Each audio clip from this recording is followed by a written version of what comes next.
പൊരിയണ്ട കൽബൊന്ന് നന്നാക്കണം. കളങ്കങ്ങൾ കൂടാതെ കണ്ടിട്ടന്യോന്യം സ്നേഹിക്കണം. കരയണ്ട പൊരിയണ്ട കൽബൊന്ന് നന്നാക്കണം. കളങ്കങ്ങൾ കൂടാതെ കണ്ടിട്ടന്യോന്യം സ്നേഹിക്കണം. പരിതാപത്തിനുള്ളിലൂടെ പടച്ചോനുണ്ടെന്നോർക്കണം. പലതും കൂടിയിട്ടുള്ളതാണ് പതിയൊന്ന് ചിന്തിക്കണം.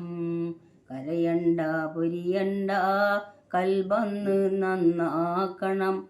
കളങ്കങ്ങൾ കൂടാതെ കണ്ടിട്ടന്യോന്യം സ്നേഹിക്കണം. കരയണ്ട പൊരിയണ്ട പരിഹാസങ്ങൾ നീക്കണം. പടച്ചോന്റെ വിചാരമോടെ പഠിക്കാനായി ശ്രമിക്കണം. മക്കളെ, നിങ്ങളെല്ലാവരും എനിക്ക് ലൈക്ക് ചെയ്യണം, ഷെയർ ചെയ്യണം കേട്ടോ.